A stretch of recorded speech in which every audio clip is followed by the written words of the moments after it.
আপনারা যদি আমার কম্পিউটারের দিকে লক্ষ্য করেন তাহলে এখানে ৩টা ফোল্ডার দেখতে পারবেন সি, ডি, ই। আমি কিন্তু ডির মাধ্যমে ই ফোল্ডারটি ক্রিয়েট করেছি, কিন্তু সাধারণত আমাদের কম্পিউটারে সি এবং ডি নামের ফোল্ডার কিন্তু থাকে এবং কিছু কিছু কম্পিউটারে শুধুমাত্র সি নামের ফোল্ডার কিন্তু থাকে। আমার কম্পিউটারে এই দুইটা ফোল্ডারই ছিল সি এবং ডি। আমি ডির মাধ্যমে ই ফোল্ডার ক্রিয়েট করেছি এবং আমি যদি চাই ইর মাধ্যমে এফ ফোল্ডারও ক্রিয়েট করতে পারবো। এবং আমি এখানে আমার মন মতো আমি এখানে স্টোরেজ দিয়ে ফাইলটি ক্রিয়েট করেছি, যেমন এখানে আমি 50 জিবি দিয়ে এই ফাইলটি ক্রিয়েট করেছি।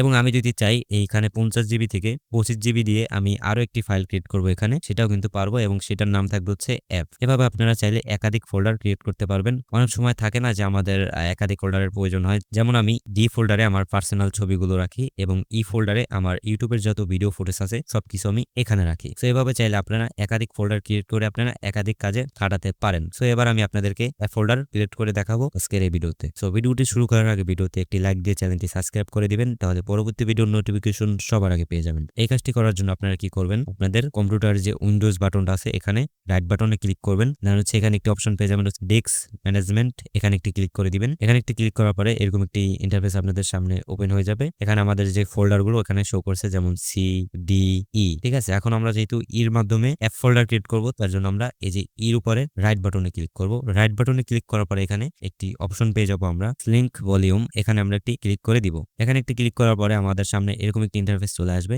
এখানে হচ্ছে আমরা নতুন যে ফোল্ডারটি ক্রিয়েট করতে চাচ্ছি সেটাতে আমরা কত জিবি স্টোরেজ রাখবো সেটা এখানে দিয়ে দিব। এখানে মূলত আপনারা এমবি হিসাবে দিয়ে দিবেন। সাপোজ আপনারা যদি এখানে 10 জিবি রাখতে চান তাহলে দিয়ে দিবেন 10,240। যদি 20 জিবি রাখতে চান তাহলে দিবেন 20,480। যদি 30 জিবি রাখতে চান তাহলে দিবেন হচ্ছে 30,720। আমরা যেহেতু এখানে 25 জিবি রাখবো তার জন্য আমরা এখানে দিয়ে দিব হচ্ছে 25,600। আমরা এখানে দিয়ে দিব হচ্ছে 25,600। ওকে, আমরা এটা দিয়ে দিলাম। দিয়ে দেন হচ্ছে নিচের থেকে আমরা এখানে লিঙ্ক নামের অপশনটিতে আমরা একটি ক্লিক করে দিব। ক্লিক করার সাথে সাথে আমাদের এখানে 25 জিবি লেখাটা চলে আসলো এবং এখানে কিন্তু একটি সাদা একটি ফোল্ডার ক্রিয়েট হয়ে গেল। এবার যদি আমরা দিস পিসিতে যাই তাহলে কিন্তু আমাদের যে অ্যাপ ফোল্ডারটি সেটা কিন্তু এখন এখানে শো করেনি। কেন শো করেনি? এখানে আমরা যে ফোল্ডারের যে একটি নাম আছে অ্যাপ ফোল্ডার, যেমন ই ফোল্ডার, অ্যাপ ফোল্ডার, এগুলো আমাদেরকে সিলেক্ট করতে হবে। এটা সিলেক্ট করার জন্য আমরা কি করব, এই যে 25 জিবির উপর একটি ব্ল্যাক স্ক্রিন, এটার উপর আমরা একটি ক্লিক করে দিব। এরপর হচ্ছে এখানে আমরা আরো একটি অপশন দেখতে পারবো নিউ সিম্পল ভলিউম, এখানে আমরা একটি ক্লিক করে দিব।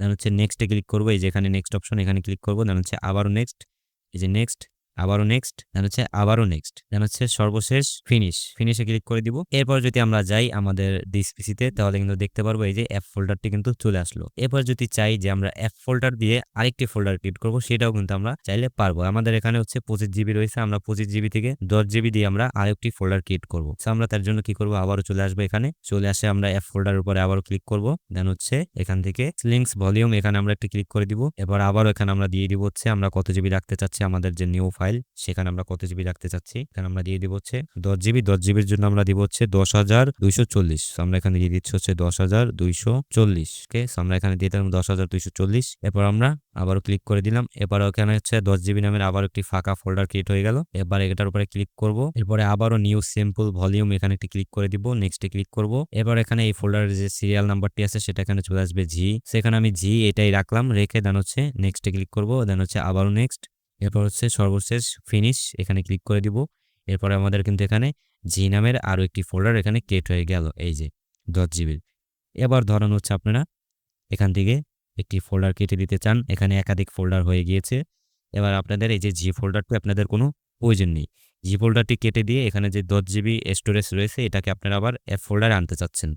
ঠিক আছে, এটা করার জন্য আপনারা কি করবেন, আবারও জি ফোল্ডারে চলে যাবেন। দেন হচ্ছে এটার উপরে রাইট বাটনে ক্লিক করবেন, ডিলেট ভলিউম, এখানে একটি ক্লিক করে দিবেন। দেন হচ্ছে ইএস এ ক্লিক করে দিবেন, আবারও ইএস। এবার আবারও একটি ইএস অপশন চলে আসবে, এখানে ক্লিক করে দিবেন। এবার জি নামের যে সিরিয়াল নাম্বারটি সেটা কিন্তু চলে যাবে। এবার এখানে ফাঁকা যে 10 জিবি সেটা এখানে দেখাচ্ছে, এটা কিন্তু এখনো আমাদের যে অ্যাপ ফোল্ডার আছে সেখানে কিন্তু চলে আসেনি। এটা আনার জন্য আমরা কি করব, আমাদের যে অ্যাপ ফোল্ডার আছে এটার উপরে রাইট বাটনে ক্লিক করব। দেন হচ্ছে স্ট্যাংস ভলিউম, এখানে আমরা ক্লিক করে দিব। দেন হচ্ছে নেক্সটে ক্লিক করব, আবারও নেক্সটে ক্লিক করব, ফিনিশে ক্লিক করব, বাস এটা আমাদের হয়ে যাবে। সো দেখতে পারলেন আমাদের যে জি ফোল্ডারটি আছে সেটা এখানে কেটে গেল এবং জি ফোল্ডারের যে সাইজ আছে সেটা কিন্তু এখানে চলে আসলো। এভাবে মূলত আপনারা যে কোনো সিরিয়ালে ফোল্ডার ক্রিয়েট করতে পারবেন খুবই সহজে। সো এই ছিল ভিডিওটা যদি ভালো লেগে থাকে ভিডিওতে একটি লাইক দিয়ে চ্যানেলটি সাবস্ক্রাইব করে দিবেন, তাহলে কি হবে, পরবর্তীতে ভিডিও বানানোর যে অনুপ্রেরণা সেটা আরো বেড়ে যাবে। আপনার সাথে আমার দেখা হবে পরবর্তী ভিডিওতে।